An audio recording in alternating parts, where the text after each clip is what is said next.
everyone cries. Carry players always cry about their lanes. Okay. It's very important for the lanes, and toss is just the anti-carry spell. You want to go hit a creep, you get tossed back. You want to go hide under your tower, he's going to walk under your tower and toss you back because he doesn't care. And you just always have to be careful. We saw earlier in the series, the Magnus Tiny. He got skewered 2,000 range where he was standing, and he was under tower, and he just died. I love this mid-player mentality of just like chilling mid with the water. And damn, my side lanes are just crying all the time. They're just like, what's wrong with them? Why don't they just go get the water runes? I don't understand. It's fair. Don't worry, there's a lot of mid-player mentality that goes on. You know, the mid-player and the side lane are different. The mid-players, they're on their game. Right. They get water runes. If a hero comes mid, they get to complain. They're like, why is there 2 heroes here instead of just 1? Well, so far down bottom, the other lane that we haven't talked about too much, Monkey King playing together with the snap. A lot of potential for aggression down there. You throw out some cookies, scatter blast. Mira, he needs to be on point, not getting caught out of position. But Monet, probably still to me one of the most aggressive of the carries out of this region, has looked pretty good throughout this tournament. And of course, both of these teams qualified for TI. Gonna try and see how far they can get in this one. Yeah, so speaking of aggression, that's really good for this lane in this matchup. If the Monkey is not being aggressive, the Razor's going to just kind of zone him out. He'll sap his damage, but being aggressive and hitting the Razor gives you the damage to actually sustain in the lane, and you'll see that he's actually doing pretty okay. He has 3 denies versus Razor, which one of the, I don't know, strongest laner of the patch in the off lane. I rarely see this hero lose the lane. It gets first pick for a reason every single game or ban.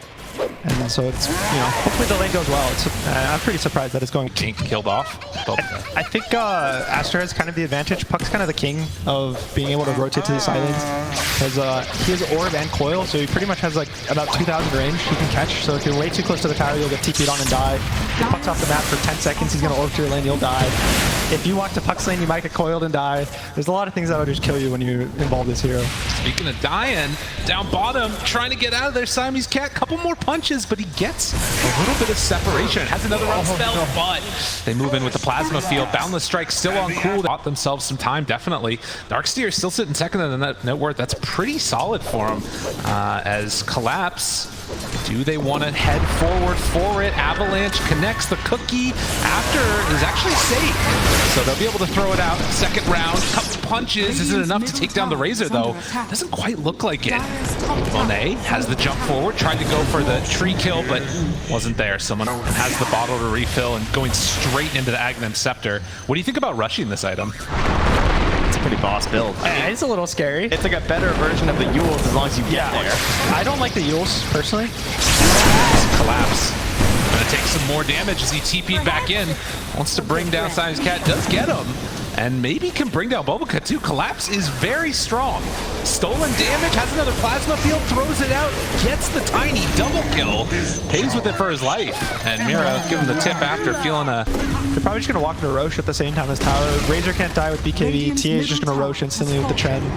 The map will start closing. Jumping, looking for more. They can't quite catch XXS. Trying to flush them all away from the pit, you know? I mean, they're still in the area here, Aster, as if they want to contest this. Maybe a chance everybody grouped together. Bulbaca, XXS nearby. Collapse finds one, doesn't break the blink of the Darkseer though. Stun connects on a Tokyo, but the silence is there. So no chance for a turnaround. They have great vision, but just no ability to fight at all. Roche is down, and Aster, they just got to get out. This is really nice play by Spirit. The way that they kind of take areas, you can see that they don't chase the full way. They'll kind of poke a hero, force him backwards, and they get that little extra ground. Then they'll move forward a little more, maybe they'll D-ward, then they'll back up. And every time that Aster steps a little too far forward, they give a kill. I feel like Collapse just feels very confident as well with this. But honestly, you see those last couple of minutes, still an 8K gold lead for Team Spirit. They have really just ran away with this one, and now eyeing up potentially a tier 2 tower. If they want to, they can just go right here. Find themselves one, slowed down, good chunk of damage on the Collapse, backing wall, back onto 2 with the punch onto Chen.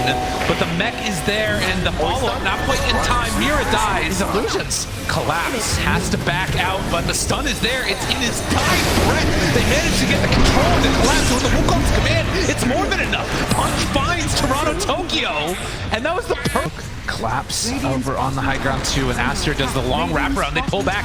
TA toss her over to the range creep. BKB used. Maybe now they can make it work with the lift. They find the Monkey King.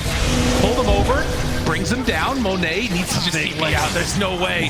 There was no escape from that one. And with 2 dead, I mean, Team Spirit, they might just go for more. He's got 161 damage. Oh my god. Yeah, really nice side blades on the fight during BKBs at all. Well, what if Collapse has 2 of them? It's true. Refresher coming out, but Scan also connects.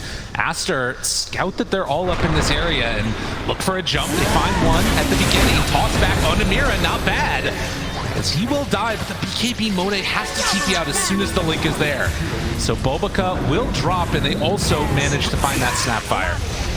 Backline, he got Orchid on the puck. Yeah, good call back there as well. 3 heroes down. Good news, the Roche won't be spawning in this time frame, so there is a perhaps second help here for Aster. Eye of the Storm. Just everything is minus armor. Well, into the pit, and 5 heroes smoke up together with Aster. There's nobody blocking the way. This could work for him. Darkseer's time. Can they do it?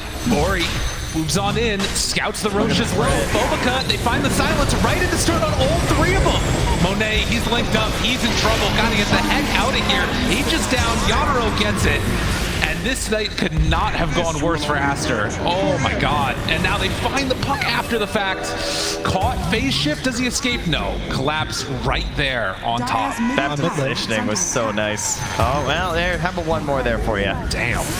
Knocks him down. Yeah, the positioning from Team Spirit, they know how they can lose this fight, right? Everyone's like, Delta split, stay totally away from Giant Vacuum. Don't everyone just stand in the pit, do something foolish. Like, we obviously have a big lead there. And then Toronto Tokyo just chasing XXS throughout that fight so you couldn't do anything. It was looking a little scary. At one point, I saw that Chen looked like he was going to get caught. The orb, I think, scouted him. But then Toronto Tokyo had a really nice initiation on the entire backline, canceled blinks, canceled every spell with silence, and I think the fight's just over once the Void Sphere gets a jump like that. They get more. They're sticking around for longer, and I mean, this it's is like 10 a seconds. little bit bold. They get the punch. He's starting to drop down low. 9-8 seconds. They burn through it first. But can they get him a second time? Now Collapse just runs in, says no more of any of these shenanigans. Wall is down. He has to TP back to his fountain. As often has happened in this game, Monet has just not managed to play Monkey King, and with everything expended and all used to get the silence onto the Snapfire, Aster are going to go out with a whimper in this one. 30k gold lead, Mega creeps down, and GG is called.